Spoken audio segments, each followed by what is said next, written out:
एक रात थी, सब कुछ शांत था, लेकिन अंदर का तूफान मुझे सोने नहीं दे रहा था।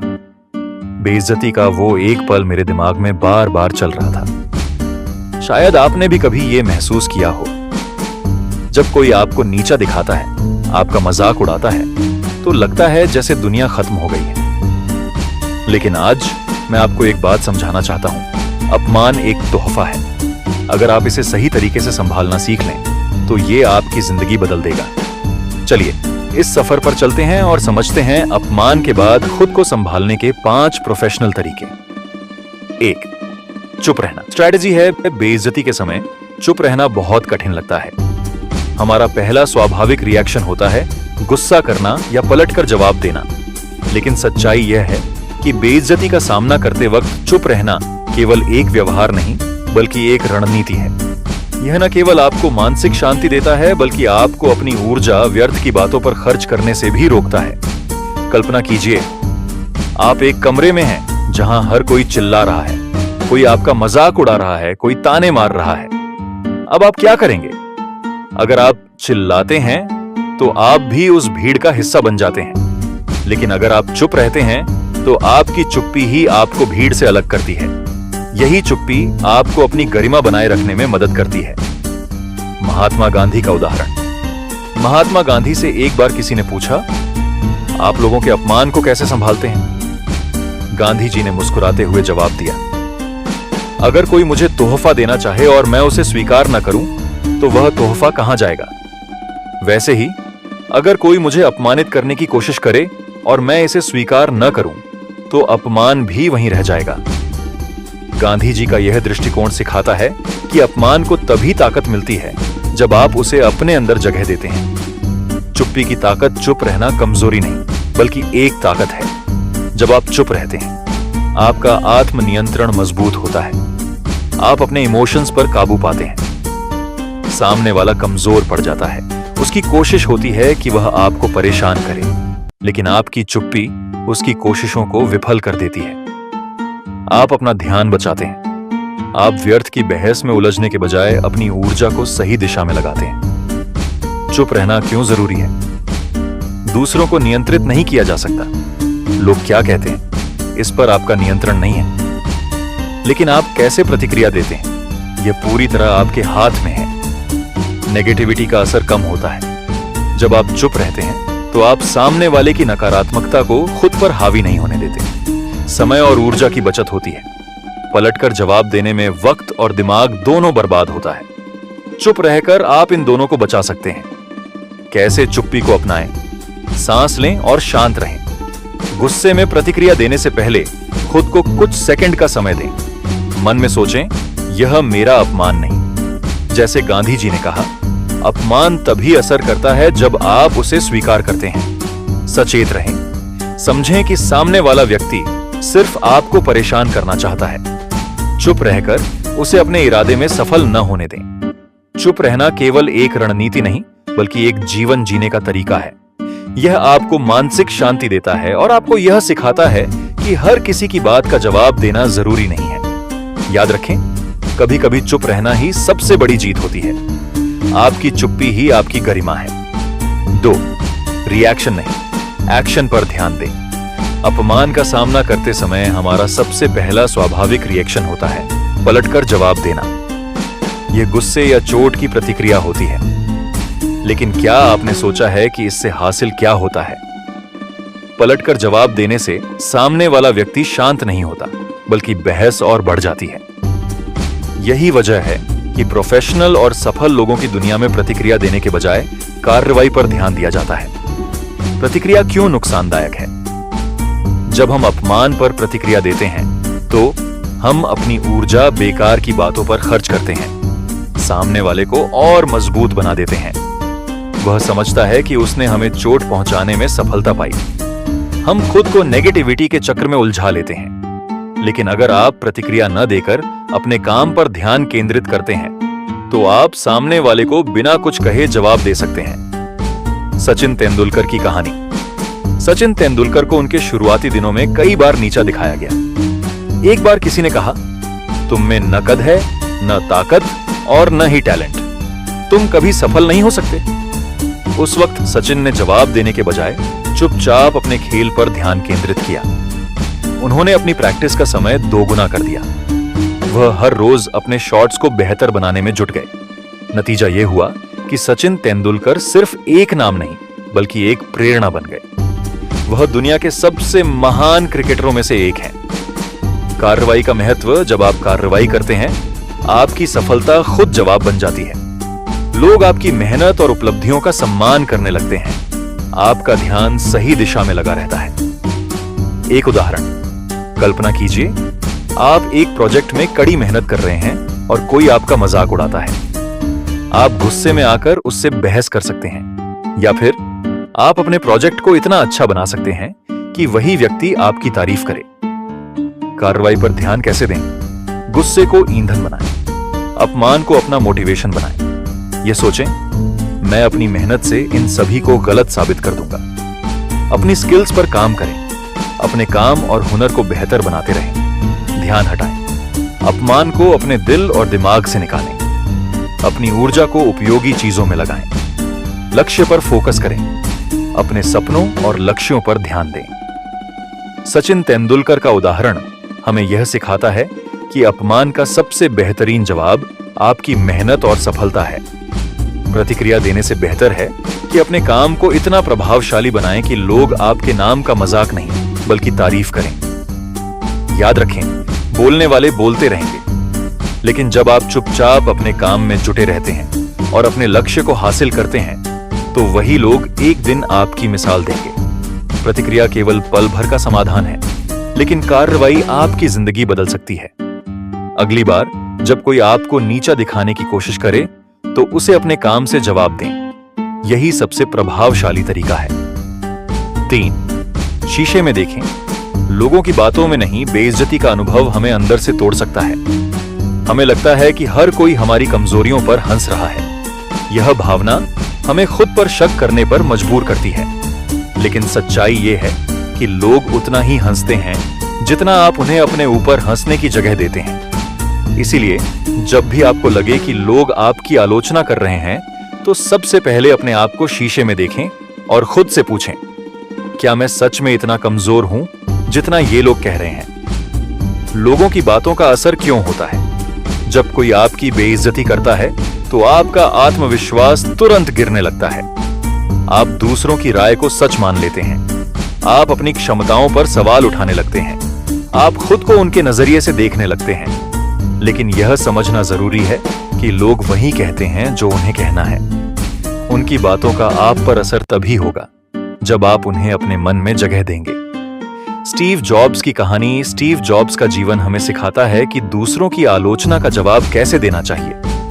एक मीटिंग के दौरान उनके एक आइडिया पर किसी ने कहा, तुम्हारे आइडियाज बेवकूफी भरे हैं, इससे कुछ नहीं होगा। जॉब्स ने शांत रहते हुए सिर्फ इतना कहा, देखते हैं। उन्होंने किसी से बहस नहीं की, किसी को सफाई नहीं दी। उन्होंने अपनी ऊर्जा अपने काम पर लगाई।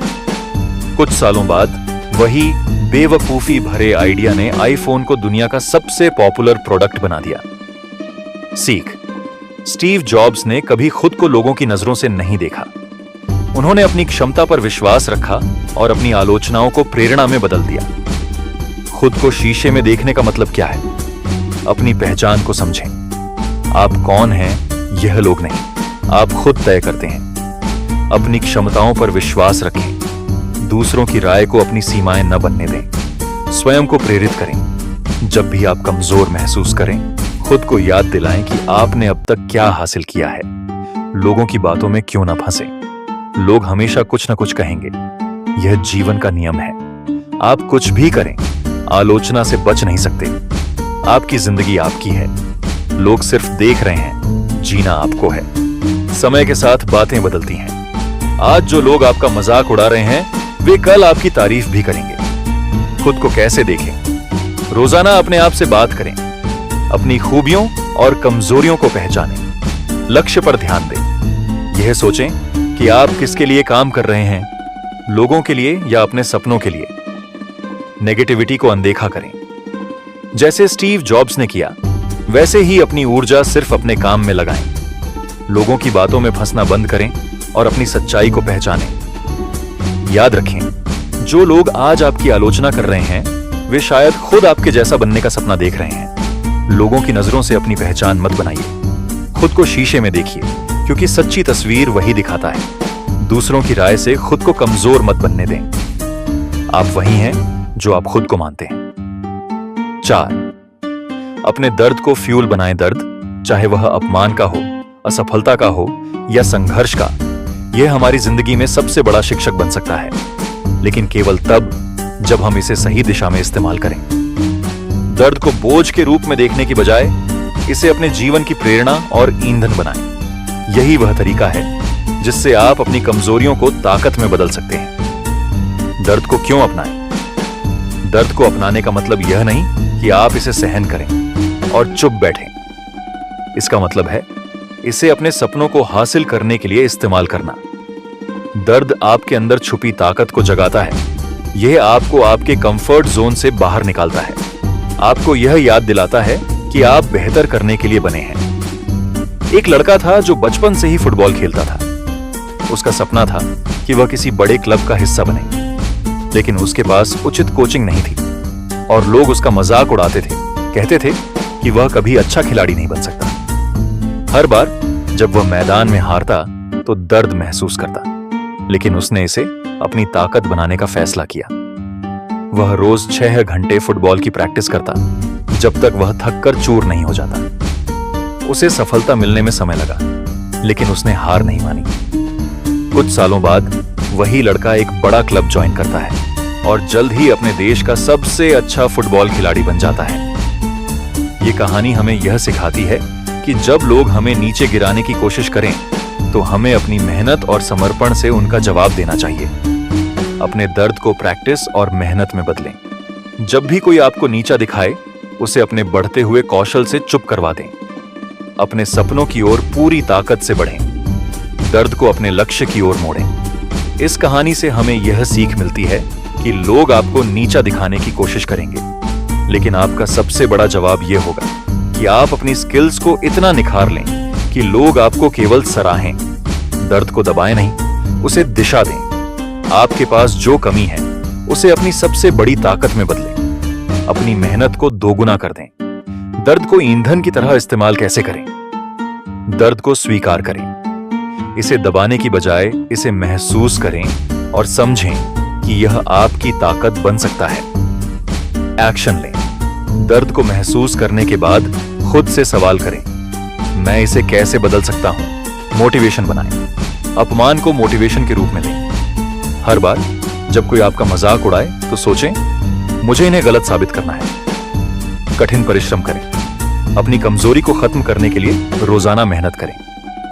आपका दर्द आपका सबसे बड़ा हथियार है। दर्द को ईंधन बनाकर आप अपने आत्मविश्वास को बढ़ा सकते हैं, सामाजिक मान्यता पा सकते हैं, अपनी सीमाओं को तोड़ सकते हैं। दर्द सिर्फ चोट नहीं देता, यह आपको मजबूत भी बनाता है। जो लोग आपको नीचा दिखाने की कोशिश करते हैं, उन्हें यह दिखाएं कि आप सिर्फ सहने के लिए नहीं, बल्कि कुछ बड़ा करने के लिए बने हैं। दर्द को अपनी शक्ति बनाइए। वह आपकी प्रेरणा बन सकता है, आपका हथियार बन सकता है और सबसे बड़ी बात, आपकी सफलता की कहानी लिख सकता है। 5. Forgive, but never forget.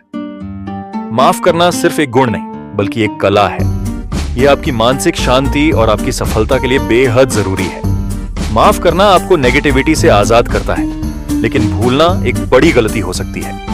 यह याद रखना जरूरी है कि आपकी पिछली चोटें और सबक आपको मजबूत बनाते हैं। माफ करना क्यों जरूरी है? यह आपको नेगेटिविटी से मुक्त करता है। अगर आप किसी के प्रति नफरत या गुस्सा रखते हैं, तो यह आपकी मानसिक और भावनात्मक ऊर्जा को खत्म करता है। यह आपको आगे बढ़ने में मदद करता है।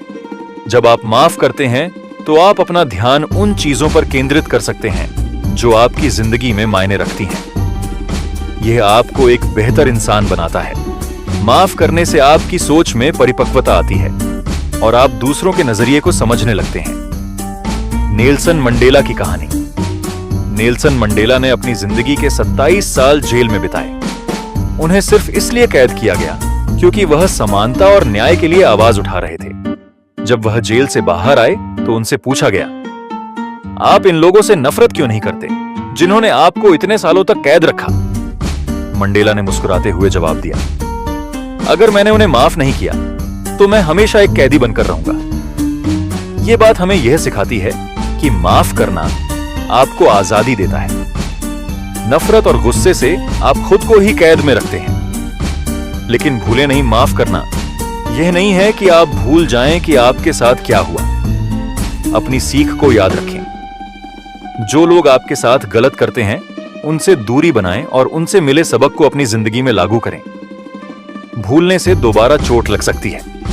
अगर आप अपनी चोटों को पूरी तरह भूल जाते हैं तो आप उन्हीं गलतियों को दोहरा सकते हैं। याद रखने का मतलब बदला लेना नहीं, यह केवल आपको सतर्क और समझदार बनाता है। माफ करना और न भूलने का सही तरीका संतुलन बनाए रखें। माफ करें ताकि आपका मन शांत हो, लेकिन अपनी सुरक्षा और भलाई के लिए सतर्क रहें। पिछली गलतियों से सीखें। जैसे मंडेला ने किया, वैसे ही अपने अनुभवों से समझें कि आपको आगे कैसे बढ़ना है। अपनी ऊर्जा को सकारात्मकता में लगाएं। गुस्सा और नफरत की जगह अपनी ऊर्जा को अपनी सफलता पर केंद्रित करें। माफ करने के फायदे, आपकी मानसिक शांति बढ़ती है, आपकी प्रोडक्टिविटी बेहतर होती है, आप लोगों के साथ बेहतर रिश्ते बना पाते हैं, आपका आत्मविश्वास बढ़ता है। सीख नेल्सन मंडेला की कहानी से हमें यह सीखने को मिलता है कि माफ करना न सिर्फ आपको सुकून देता है, बल्कि आपको मानसिक और भावनात्मक रूप से आजाद करता है। लेकिन जो सबक आपने अपनी तकलीफों से सीखे हैं, उन्हें कभी न भूलें। माफ करना आपको हल्का करता है और न भूलना आपको समझदार। यही संतुलन आपको जिंदगी में आगे बढ़ने का सही रास्ता दिखाता है। जिंदगी में माफ करना सीखें, लेकिन भूले में नहीं। यह आपकी सुरक्षा और आपकी सफलता दोनों के लिए जरूरी है। बेइज्जती होने पर प्रतिक्रिया देना एक कला है और यह कला हर किसी को नहीं आती। लेकिन अगर आप चुप रहना, प्रतिक्रिया देने के बजाय कार्रवाई करना और अपने दर्द को ताकत में बदलने का तरीका सीख लेते हैं, तो दुनिया आपकी मिसाल देगी। आज का संदेश सीधा है। लोगों का काम है बोलना और आपका काम है अपनी कहानी लिखना। इसीलिए अगले पल जब बेइज्जती हो, बस एक चीज याद रखें, आपकी चुप्पी ही आपकी सबसे बड़ी जीत है।